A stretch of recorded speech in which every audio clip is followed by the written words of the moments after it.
And literally everybody, when Braden says, okay, passwords that you shouldn't use is like the word password, half of the room was like, what do you mean? You can't use password as a, it's like, oh, yes. now I And gotta go change my password. these are business owners, I know, right? These are business owners. And he literally, he didn't know what to do with that. He was like, okay, they don't understand that you can't use the word password as your password. Especially when they get excited and go, well, it's okay because I add numbers after it. It doesn't Instant help. security. It doesn't Yeah. help. Well, you know, he put together that little, I think he sent it over to you, the different passwords and Yep. how long it takes to hack different passwords. Mm. That's why he was doing that, because he knew we were going to be giving that talk. And he handed that out to people, and literally, I think everybody in the room stopped breathing. There were like 20 people sitting there, and they're just like, what? And I told him, I'm like, you know, if you think your laptop is secure, hand it to Braden and let's see how long. And because we'd already talked to him, we already knew their pets, we already knew all this stuff. I said, hand it to him and see how long it takes him to get in. Absolutely Exactly. nobody would give Braden their laptop. Yeah, exactly. And that's why I do this. So, you know, sit back, enjoy this little briefing. It's very basic tips. It's the free stuff you can do, you know, the simple steps. But when I'm going to try to hold this once a quarter. So feel free to tell your partners, your friends, you know, small businesses, because the whole point is this is just a free little, please don't use password 123, you know, just because, right? So for those who don't know me, my name is Mike Crandall. I'm the CEO of Digital Beachhead. I'm a 21-year Air Force veteran where I did cybersecurity for the Department of Defense. I helped them set up how they do DoD, defense in depth stuff for the entire DoD, developed the term DMZ, the demilitarized zone. And now I've been doing fractional CISO work for companies around the US, and we've just moved into Canada. Hello, Deb. We know Deb from Canada. Hey, Mike. So that's me in a nutshell. But what we're going to talk about is your hacking and ransomware and all the other scares we're seeing on the internet and in the news. They're out and about. Some common threats, little idea of what cyber risk management is, how to take a good cyber inventory, a good starting place, what cyber hygiene is and how to have good cyber hygiene. It isn't just washing your hands when we're dealing with cyber. That gets rid of a different kind of virus. Some good cyber tips. And those are a list of kind of some of the tips we're going to go through. And the big one is awareness and training. And if you hear a squawk, that's my bird Cashin. She likes to jump on the keyboard when I'm giving talks just to, you know, cause grief. And most people have dogs or cats that run on a keyboard. I have a cockatiel. So if you look at the little graph, it kind of tells how long it takes for hacks to be discovered when you're in the system. And if you notice, seconds and minutes and even hours aren't that big. It's mostly into days, weeks, and months. So that means they're in your system for a long time before you even know they're there. So if you get ransomware, most times they've probably been on your system for a while before they actually execute the attack. So it's good to know that they're not there right away, right? You can discover them now, maybe lurking on your network. So some of the scares that we've seen in the past year, SolarWinds. We were joking earlier about passwords. This SolarWinds attack that affected over 18,000 customers, including the US government. Almost the biggest customer was the US government, and hundreds of thousands of computers. So if you think that like entire departments within the US, the Department of State, Department of Defense. So when they say a customer, to them, that's the Department of Defense, not how many workstations. So 18,000 customers times however many workstations. And they were hacked because their password was SolarWinds 1, 2, 3. So this company that is protecting our US government and countless corporations worldwide was hacked because someone used a password of SolarWinds 1, 2, 3. So it's out there. And feel free to speak up. I don't mind questions as we go, but we will have questions at the end as well. So if you want to wait, it doesn't matter. I'm interactive. The Colonial Pipeline, who's heard of that? Anyone raise hands? That week, it was in the news. They actually paid $4.4 million in ransom.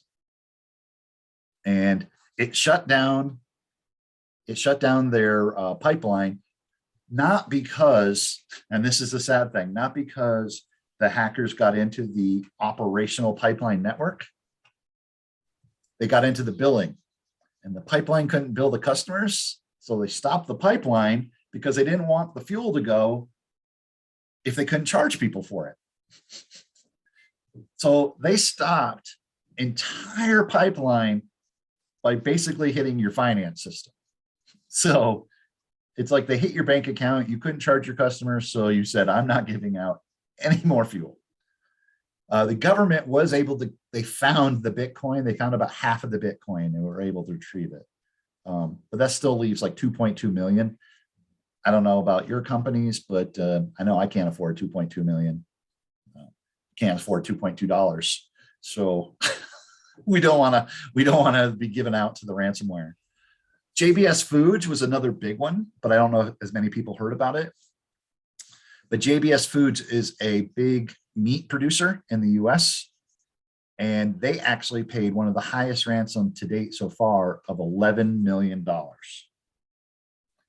They got none of that back. And it caused some panicked meat purchases when it hit the news. So I don't know if that drove the prices up and then maybe that helped them pay the $11 million, but they paid out $11 million. So when we think of that, we think, oh my God, you know, we see these big hacks on TV or on the news or in the paper. And you think only large people are being attacked, but that's not true. They're just the ones who make the publicity. There were 714 million ransomware attacks in 2021. 714 million ransomware attacks. So the three that we heard were the three big ones in the news for 2021. They had big money. Not all 714 million ransomware attacks charge that much, right? It's usually a lot less. That was 134% increase from, I put 2021, but from 2020. It's a big increase from 2020. So I reckon this to Ocean's 11.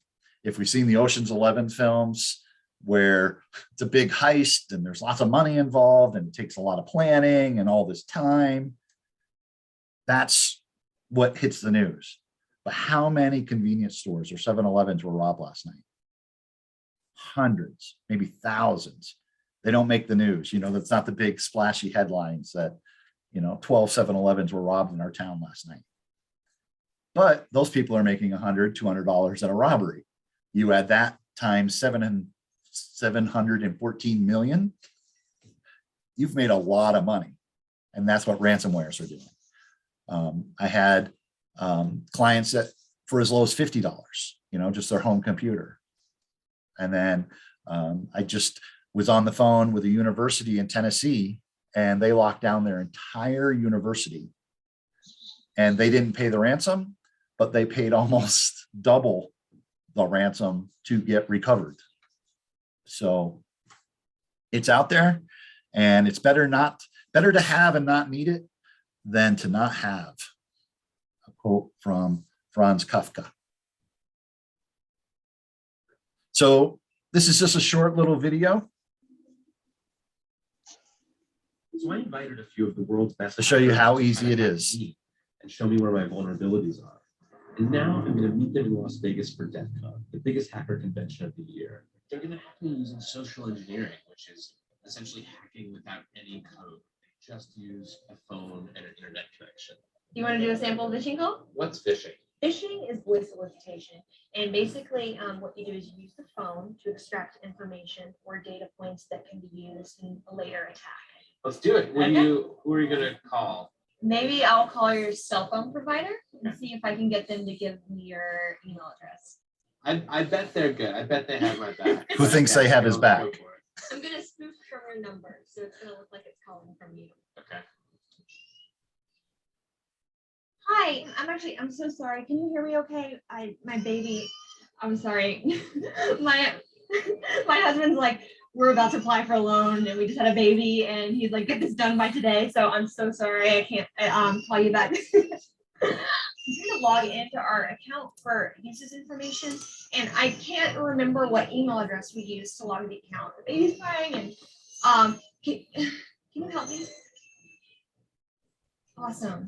In just 30 At seconds, gmail.com. Jessica gets access to my personal email address. Now, if I needed to add our older daughter on our account so she could call in and make changes, how would I need to go about doing that? You would have to send me a secure PIN through a text message?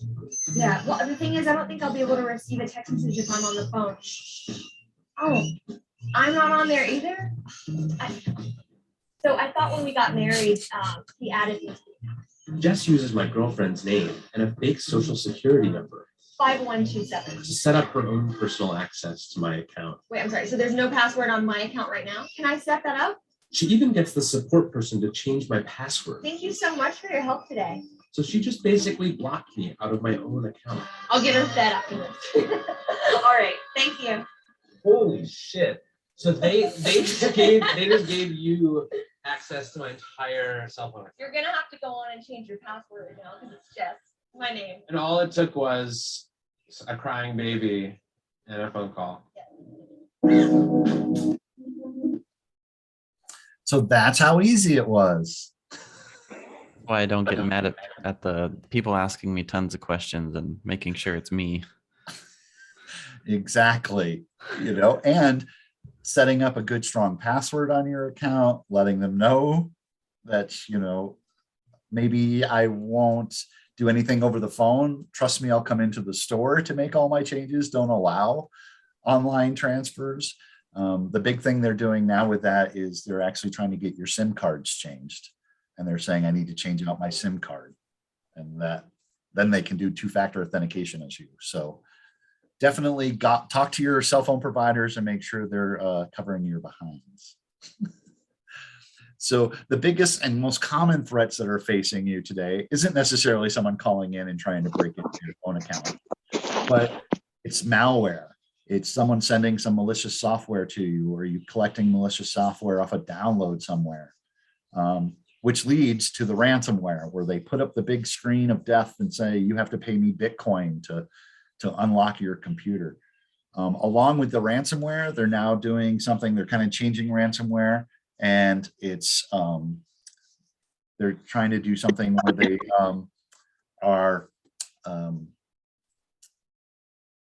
they're threatening you with, they've got your images, or they saw you doing something illicit online, or they're going to call your contacts and say you're a bad person. So they're doing threats along with the ransomware. So they're actually downloading your data and stuff now. And the number one way that they get there is through phishing. And phishing is where they send an email that looks legit, that causes people to click. Now, who thinks that everyone is impervious to phishing now because we all lived through the prince from Nigeria who was going to give you $1 million, and we no longer know to click those. However, it works. They've gotten much more sophisticated. They're using websites that look very realistic. They use domains that are often close to the domains we're using.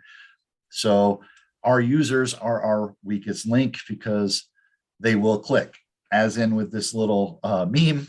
In one corner, we have all the technology we've bought to purchase and save ourselves from security. In the other corner, we have Dave. And Dave loves to click those links, regardless of all that security you have in there. And if he clicks the link, you are infected. So what do? We have to have some sort of cyber risk management. And I say cyber risk management versus cybersecurity because I don't think we are ever secure. If the US government spends hundreds of millions of dollars on cybersecurity and gets hacked because SolarWinds has a password of SolarWinds123, how are we going to protect ourselves with a $500 firewall and our cousin Jim, who is our IT director? You know, it is more difficult. So it's not that we want to be secure, we want to manage our risk. I relate this to your home. Do you leave your front door open and your windows open? I hope not. So you take some risk or risk management steps by shutting the door, maybe locking it. If you're so inclined, you may have those Ring security cameras up. So you're taking a little bit more of your security to state. But if someone really wanted to break in, they ignore the camera, they bust down your window, they crawl into your house and they're robbing you. You're not secure, you're just more secure than less secure. You did your risk management steps. So risk management is really understanding your threats, what your vulnerabilities are. Well, they can come in my door, they can come in my window. So with your networks, it's like I have email, my people surf the web. These are the vulnerabilities I have. How likely they are to hit you. Are you a big flashing target? Are you a little less target? Do you have a lot of presence online talking about yourself where people might see you? And with that, you do your risk assessment, you put all that together, and then you decide, what am I going to mitigate?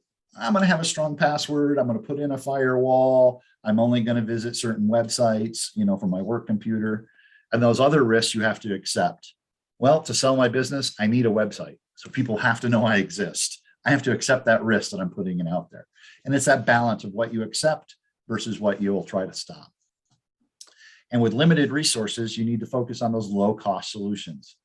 Having strong passwords costs you nothing. So have a strong password. Password 123 is not good. So that's something you can do for nothing, is make sure you have a strong password. Fix any high risk items. If you haven't updated your system with the latest patches and upgrades and updates, do it. Do it now, because that's where they get in. That's why we have patches and upgrades. And plan and fund for future upgrades and updates. So the example of the house, if you have the doors locked and the windows locked and you're like, I think I need a little bit more, then okay, I'll put in $5 a month until I can afford the camera out front. Plan and update for the future. So what are we protecting and why? Before anyone talks to you about helping your organization with cybersecurity, it's free for you to sit down and think, what am I protecting and why? So what data do you have? What systems do you have? And I start with within ourselves, because we think they're not going to hack me.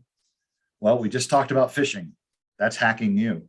When someone sends that fake email and you give out your login and password to Chase Bank because it looked like you were actually clicking on Chase Bank, they just stole that information from within you. You are the data source.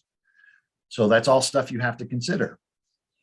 You got to count how many computers you have, what laptops you have, hardware, routers, firewalls. And the big thing now is the Internet of Things. How many people have that Ring camera, a Nest, or that Amazon lady device that you say her name and she starts talking to you? And these are all things that people can use to hack into your networks. So they're the entry points. So you need to do a good cyber inventory to understand what's really going on and where you're at. So with that, we got to look towards our good cyber hygiene. You got to have a good, positive cybersecurity culture. If everyone's going around scared to talk about the latest, greatest hacks, or if they think they got a bad email, then you don't know as an organization that you're being targeted, say. So if you have an organizational culture where you can go around and say, oh my God, did you get that email? I told the IT department, or I told the IT person that I got this weird email from Chase. If you're all open and honest and talking about these things, that's the first step to helping protect yourself against it. Do security awareness training for all your employees and executives. I notice a lot of companies, they're very good on, hey, we're going to tell all our employees, do this, do this. And then you ask the executive levels, hey, did you get any training? They're like, what do you mean? We gave that to our employees. There's a slide out on the, share drive, and they didn't learn it themselves. Well, everyone needs to know cybersecurity because everyone's a target, not just, your employees. Everyone is a target. And include cybersecurity in your decision-making processes. We need the best widget to help us sell our stuff. Well, that's awesome and that's great. And we all want the best widget. But when you're thinking of the best widget, which one is the most secure? Often we tend as humans to lean to, what is the easiest to use? How quickly can I implement this? How much am I going to get back from this? And you kind of ignore well, if it's that simple to install, how easy is it to someone to guess and break into it, right? And you got to practice what you preach.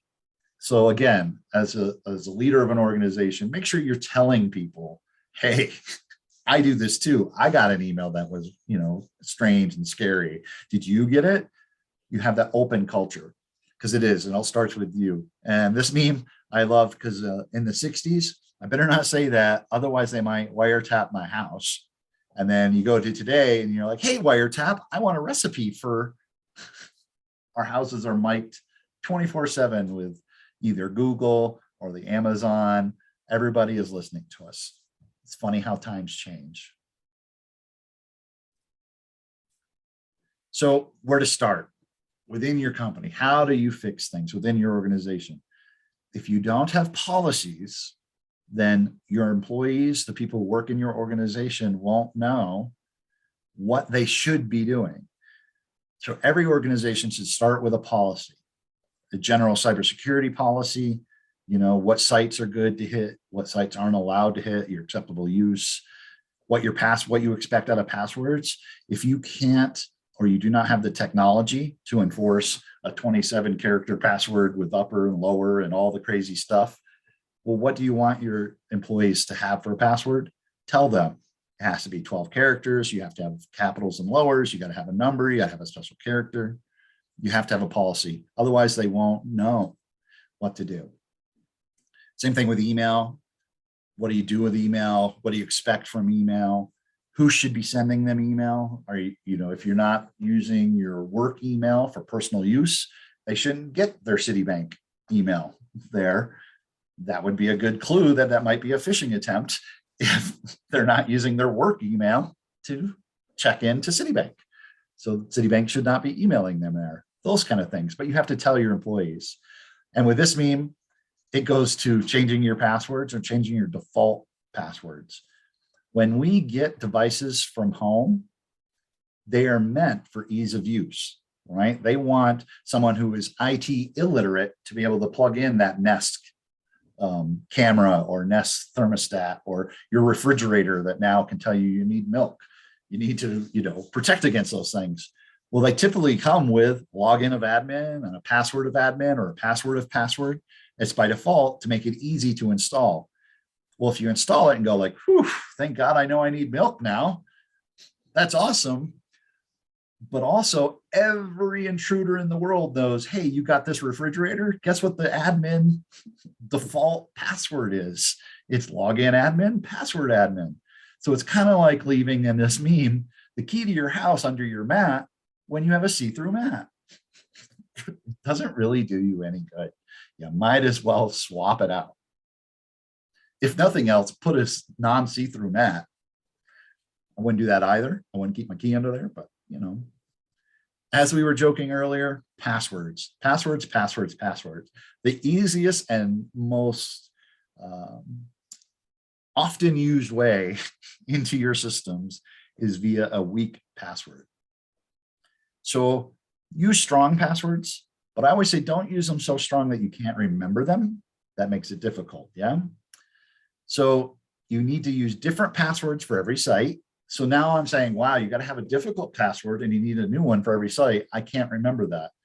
I have the CRS disease as well. Can't remember stuff. So use a password manager like LastPass or Password Safe. There's lots of them out there. They encrypt your passwords in the cloud. So you can go out and, see one password to get into your group of passwords that are encrypted and safe, and you can have a new password for every site. Try to use your multi-factor authentication when possible. And most importantly, don't use sticky notes. Most people, the number one place to find is under the keyboard, a sticky note with their password to get into their system.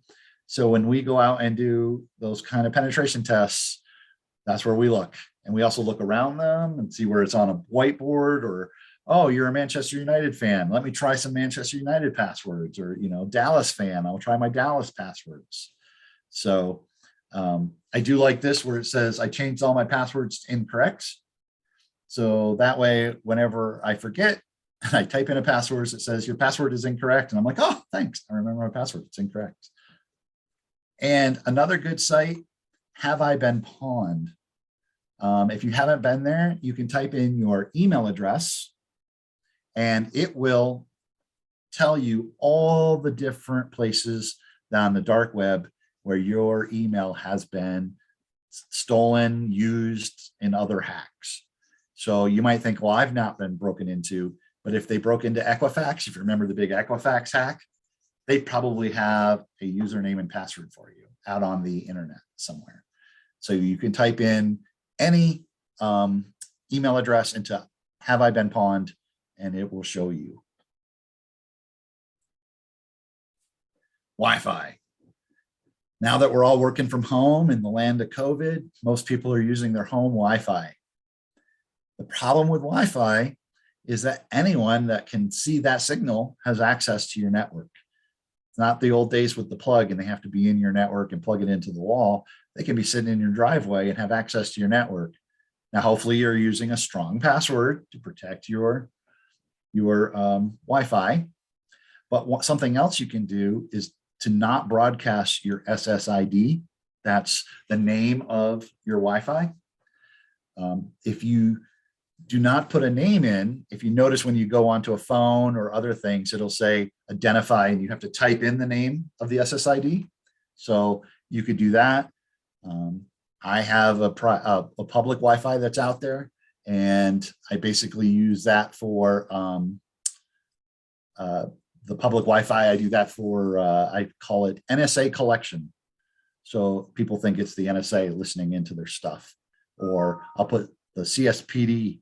So they think it's the police, Wi-Fi or something. Smart people know I'm just joking around and they're thinking of funny, but hopefully, bad people might disappear. So use your WPA encryption. When you're setting up your Wi-Fi, you have multiple choices for how you're encrypting. Definitely use the WPA. WPA2 is best. Shut off your Wi-Fi when not at use. So if you're going to bed at night, you could just power down your Wi-Fi device, or just shut off the Wi-Fi from your cable modem. Public private SSDs if needed. So if you have an organization and you want your customers, or you need someone to come in and use Wi-Fi, don't let them use the same Wi-Fi that you're using for your corporate or organizational needs.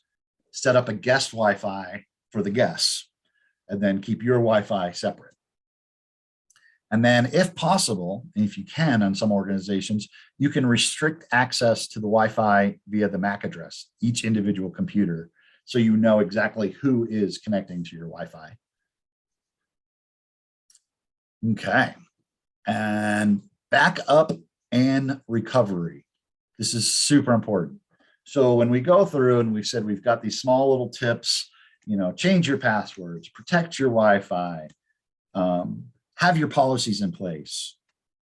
At the end of the day, people are still going to get in, right? We're not the DoD. We don't have hundreds of millions to spend. So how do you get back to operating? The number one protection from ransomware is to be able to plug your computer in and be up and running within an hour. The only way you can do that is to have good backups.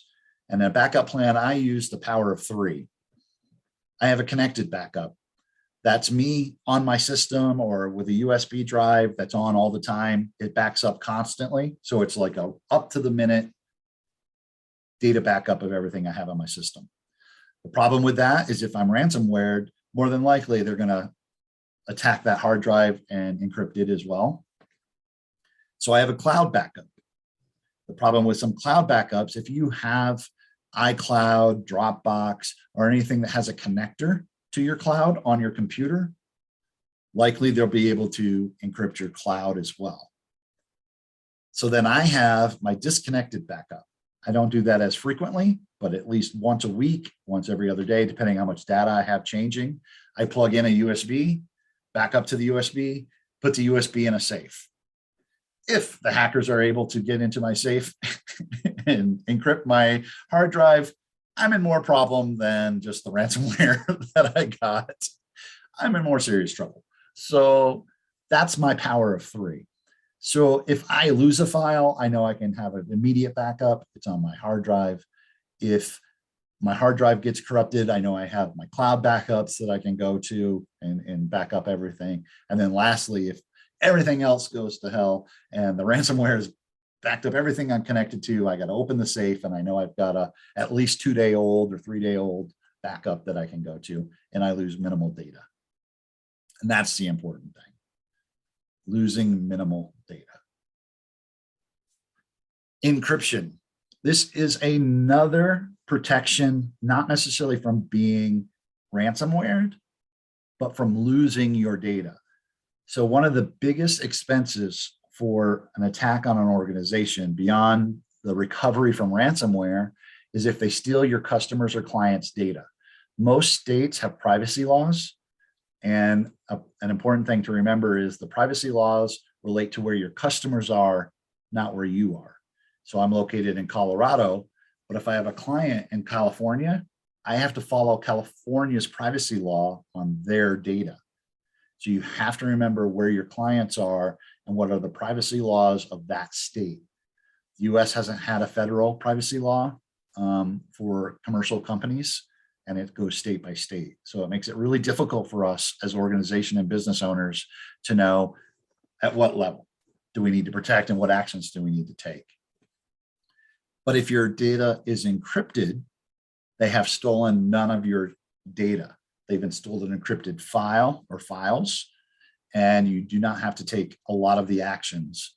Colorado's privacy law says if your data is encrypted, it's as if nothing was stolen. So encryption is basically the jumbling up or making it unreadable of the data that exists on your devices. So for full disk encryption, we have like BitLocker, File Vault, Veracrypt, Discryptor. There's lots of different ones out there that basically encrypts your whole computer, the whole drive. And when you log in, it's unencrypted so that you can do and operate on it. But then when you shut it down, it'll encrypt the data before it shuts down. Or if you don't want to go through the full disk encryption, there is file encryption devices out there and software, Enigma, Encrypto, the others, they'll encrypt file by file or folder by folder. That'll help protect you. If the data is encrypted, again, they have nothing to steal. It's just a file that doesn't tell them anything. So we highly recommend that you do some sort of encryption on important files, files that contain customer data, personnel data, your employee data, all of that. One reason you want to have your files encrypted, laptops are easy to steal, right? It used to be when computers were huge, you know, that it was hard to walk out with a big box under your arm. But now you can go to the bathroom, a coffee shop with your laptop on the desk and it's gone, right? It takes a second and they can walk away with all your data. One of the big hacks for the Veterans Administration was a user that had a laptop with all our veteran data on it, and it got stolen out of his car. So it needs to be encrypted. With this meme, you can see that only one person patched his physical security. They had a nice walkway up and he was the only one to make it smooth by his door so no one can climb into his house. But you have to secure more than just your data on the wire. You have to be cautious of people stealing your stuff. Phones, very easily stolen. And if you get a phone, I can get into your two-factor. I can get access to different things. I joke with my students when I teach, you know, if you have the thumb security, then I only have to cut off your thumb. But if you're using the whole face recognition, I might have to cut off your head if I want to steal your data and use it later. So, be careful what you use, but it's easily stolen. But encryption, again, encryption helps with that physical loss. And if you do have a larger organization, the ability to remotely wipe something, like Apple will do that. If you lost your Apple device, they can wipe your phone remotely. It's good to think about what kind of utilities you have there so that you can actually wipe those devices. And another big one that sometimes people miss, why do we think we constantly get updates to our phones and computers? The reason is someone found a way in. They found a hole, a vulnerability, a hack. So Microsoft, Apple, Android, they send out a patch and you get the little alert on your phone or on your computer and you can update. Well, if you ignore those, that vulnerability exists on your phone, and that's what the hackers are scanning for constantly on the internet, is for those known vulnerabilities that people have failed to update. So try to auto update wherever possible. So that way your phones are always in compliance.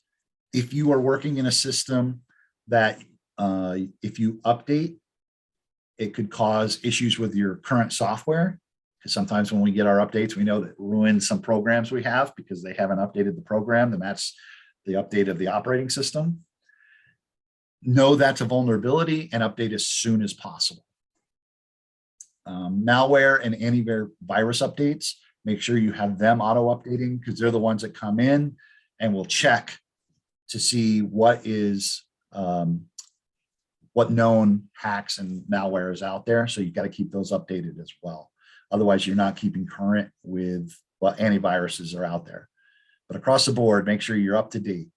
We're only as secure as our last patch. So I always tell people to make sure you're on the latest and current patch.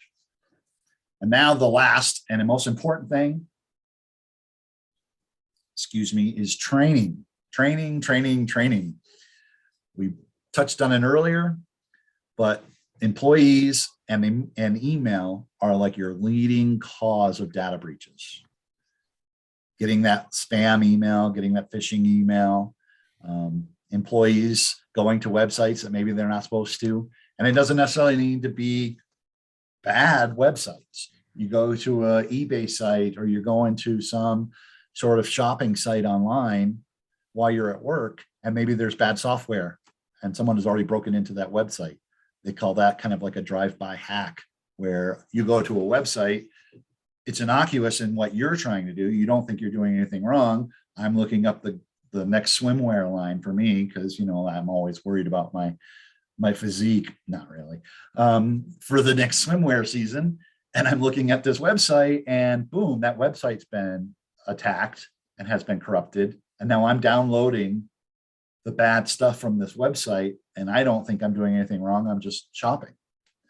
So letting your employees know it's important what they do at work. It's not just like, hey, I was on a break, so I looked up, trips to Geneva. That website was hacked. So take the time, educate the employees. I do try to say, try not to do death by PowerPoint once a year, because we've all been through those. And do we really, really listen? When we know it's coming and there's 40 of us in a room and they're like, blah, blah, blah, blah, blah, blah, blah. And you're like, yep. Can I get to my lunch break yet? So there's lots of services we provided, other people provided as well, but they provide like full year-long training where they get little videos and slideshows, via email saying, click here, take this training. We also provide phishing tests to our clients. So it goes out and they get those fake phishing emails. And if their employee clicks on it, then it sends them immediately to training. So instead of being hacked, they get the, you should know better. We know you've took the training slides. So, and if you're doing that throughout the year, your employees tend to be a little bit more alert and waiting because they don't want to be the one that gets caught and the boss hears that I saw you click that email last week, So those kind of help. And then when in doubt, throw it out. That's my, the DEL key is my best friend when I'm dealing with emails. I'm like, that doesn't look like it's anything to do with me. Lately, I don't know if you've all experienced it, but I've been getting probably about 5 emails a week saying that my McAfee or Norton has expired and my system is breached and I need to click here to update my McAfee. I don't use it. I don't use McAfee or Norton. So I know that's a phishing email. But if you do use those, you might fall for it. You might like, oh my God, I need to make sure this is updated. Well, my advice is never click the email, go to the source, open up the web browser, go to the McAfee, see what's going on. Same thing if someone says you need to change a password at Chase. Okay, thank you, email, for telling me that. I know I have a Chase account. Well, I'm gonna go to my browser, go to my account on Chase, and if it tells me to change the password, awesome. If it doesn't, that was probably a spam. So when in doubt, throw it out and always think before you act. Another big hack in organizations is you get an email, it's from the boss. If you're not the boss in the organization, you get an email from the boss and it says, I need you to act right now. You need to do this. A lot of people fall victim to that. They're fake emails. And we had a person in town here, a company in town that lost $11,000 to gift cards in Christmas season because the CEO's secretary received that kind of email saying, we had a great year, go out, buy these gift cards. We're going to give them out at the Christmas party. So they went out, spent $11K in gift cards, scratched off the stuff, which, some of us would think, don't do that, never do that. Took pictures, emailed them back to the CEO. And it turns out the CEO was like, you did what? So instead of rolling into the office or getting up and walking into the office and saying like, hey, sir, ma'am, why do you want me to buy $11,000 worth of gift cards and scratch off the thing? I just want to confirm that's you. They went and did it because they knew it was for a Christmas party and was supposed to be quiet. So you have to be careful. Know your source. So I see cyber risks everywhere. That's kind of my job. I'm always paranoid about the cyber risks. But keep an open mind, talk to people, provide regular training. Yeah, this is Cashew, by the way. She decided to fly in. We're getting towards the end and she's like, okay, is it my time yet? Make sure you have policies because policies are what shape your action. If you tell your employees, like, I want you to have a strong password, do they really know what that means? If you have a policy that says, hey, it needs to be 12 characters, it needs to have upper and lower, it needs to have a exclamation point or any special character, you've set those expectations and now they know how to follow them. And 5 simple steps for emails are to assume all attachments are bad. They're always bad. Just assume it and then prove it otherwise. Stay alert for those phishing emails. Update your systems and software patches. Rely on all your devices. Make sure everything's updated. Public Wi-Fi. Always use a virtual private network when you're out on a public Wi-Fi. If you're out at the coffee shop doing work with your work computer, know that you've just joined that network. So everyone else in the coffee shop is now a part of your organization. So if you use a virtual private network, simple software you can put on your laptop or device, they will no longer be on your network. You're private. You've now stepped away from that network. And use complex and lengthy passwords. Again, don't make them so lengthy you can't remember them, because when we stop in remembering things, we write them down. That's why I say use a password management tool to help you with your long passwords. And cyber risk management isn't just something good to do. Know that it is probably the law. If you have any clients that fall within any territory or state that has a privacy law, then you have to follow that privacy law. You have to protect that data according to the law. So it's no longer just that would be nice. You really need to do it legally. So with that, these are some of the resources we've used. Feel free to reach out to me. I can be happy to give them to you. Questions?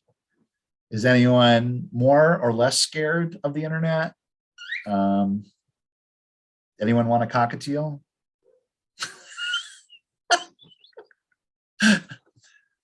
You know, it's a brave new world out there. This is my details. Digital Beachhead is my company. Feel free to reach out if you have more questions. I also teach at UNLV. And hey, Deb, you have questions. You're scared.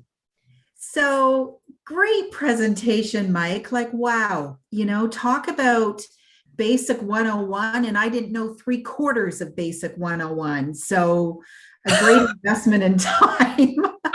But just a quick point about legislation. I'm calling from Canada, specifically Ontario, Canada. Yay. Just want to let you know that we do have something nationally called PIPEDA, PEPEDA. It was brought in by the federal government in November, I think of about 2018. So it's been around 3 years and a bit, and it's currently being upgraded. But there is legislation in place for any company who does business with Canadians, whether it's businesses or consumers. Yep. If our data is breached and we're not informed, there are penalties in place, and those penalties can be upwards of about $100,000 per breach, per file.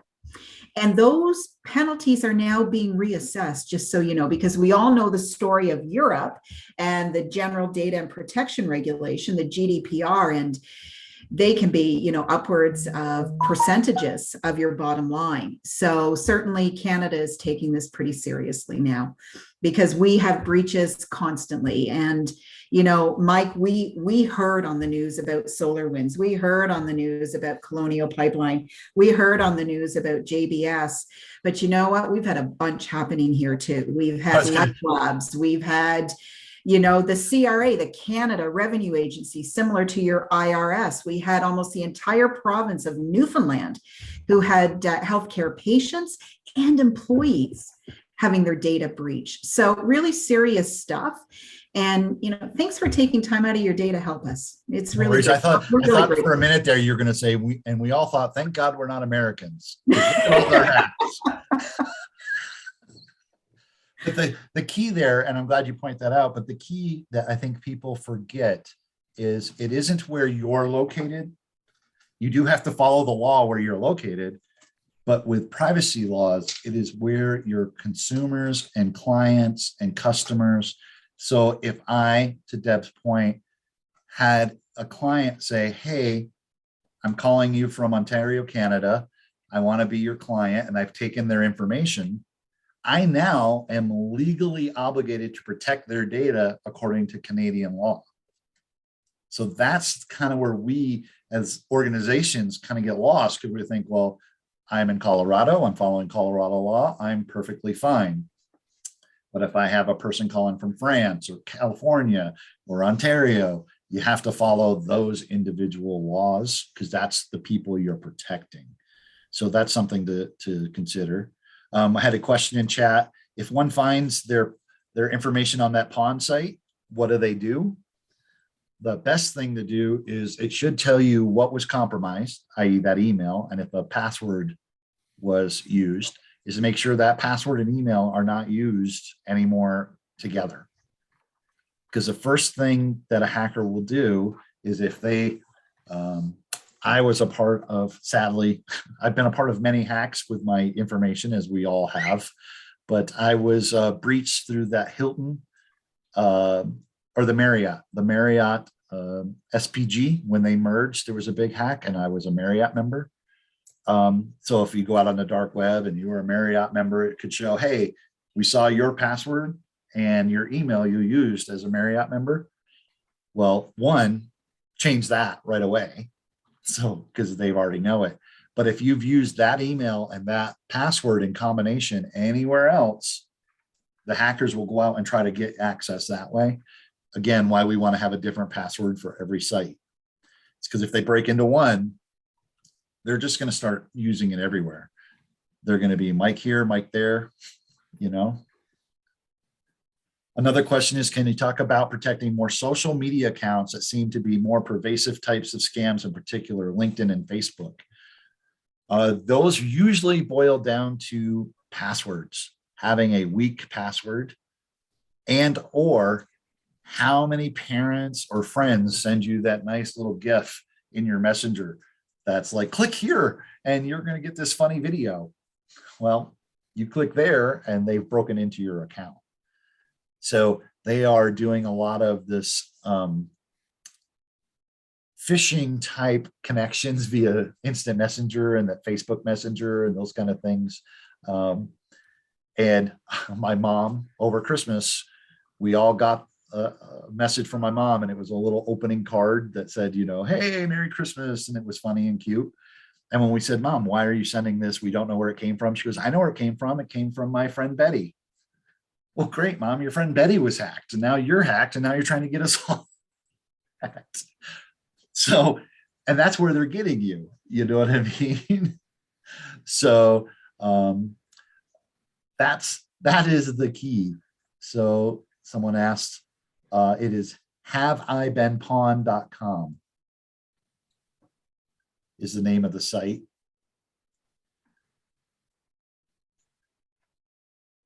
But yeah, the social media is a terrible, terrible way to get hacked, because we tend to trust, right? My mom sends me a nice little cute card for Christmas. I want to open it and see my mom tell me happy, you know, Merry Christmas and all this kind of stuff. But realistically, you shouldn't trust anything. So that was the first thing we all did, was text my mother and go, hey, what's going on? And that's when we found out that it was, of course, secure, because she got it from, you know, her friend Betty, which, you know, Betty is a cyber expert apparently, and verified all the deets before we do it. But that is how it's either you have a weak password, or someone sent you something funny, or you clicked on an ad. Don't believe all the ads in Facebook are legit just because they're an ad. Again, you're going out to a website. They usually link you to a website, and the software can be downloaded from there. And I think the big lesson there is be alert. Think that people are trying to get into your stuff, because they are. So, and another question, can you find out if you are on the dark web, how you correct that or clean it? The clean it, there is no cleaning. The correct it is to change your username, password, if you're using an email combination, make sure you have a different password. There are ways to look on the internet, on the dark web, to find, there are programs. Helen and I are researching one now that goes out and it will tell you if you have, like, say, a bot network where your computer system's been used as a controller or is connected to others, i.e. it's been hacked and they're using it for their own nefarious purposes. It's a little harder to do on your own. That's a little more in depth, but the Have You Been Pawned will tell you if your email and username or password have been out there. The best virtual private networks, the cheap ones. I use ExpressVPN. It's a decent one. It's very secure. There's a couple out there. I would say don't overspend. You know, if they're wanting hundreds of dollars, they're not providing that much more security than anything else. I will, and I'll put this in the chat. I am using this product for a firewall, and it also provides VPN service for me. It's called Firewalla. I'm using the gold version. It's a couple $100, and it provides me a firewall for my home network, business network, so I can separate my business work and my home network from each other, so they're not all on the same network. And it comes with a free VPN tool, so that you can VPN wherever you are. You will VPN right back to your home, so it'll be like you're sitting at your desk at home. Naming conventions periodically for company-wide depends. Your system names, like my computer names and stuff, I wouldn't necessarily, because that makes it a little more difficult. I would say maybe once a year you could change your IP schema, because you can do that relatively easily depending on the size of the organization with your DHCP services. But I would change your Wi-Fi name possibly. Definitely you're changing your Wi-Fi passwords. I would change your passwords at a minimum every 3 months. Even if they're long and big, you just want to change them out in case someone does get hacked. Because remember, if you have a super long, crazy password, but someone steals it from Citibank because they broke into Citibank, they don't know your password, they didn't break your password, but they broke into Citibank and stole all their users' logins and passwords, they now have that crazy password. So it would behoove you to change it every now and again and keep checking out on Firewalla. Any other questions? I hope you all got something from it. We'll be doing this probably hopefully once a quarter. And, you know, kind of keep people up to date and informed, and feel free to reach out. You can reach out to us at www.digitalbeachhead.com. That's our website. Happy to just give you some hints, tips, tricks at any time. And if you need more in-depth services, just contact us. We want to join your team. Go team. And with that, I hope you all have a great afternoon, and we will be talking to you soon. And again, please feel free the next time you see this pop up to tell your friends and neighbors and cohorts and wherever you think that might need a little cybersecurity help. And one final going away note, password 123. Don't even do SolarWinds 123. It's been done. So with that, y'all have a great day, and I'll talk to you all soon. Bye for now. Bye.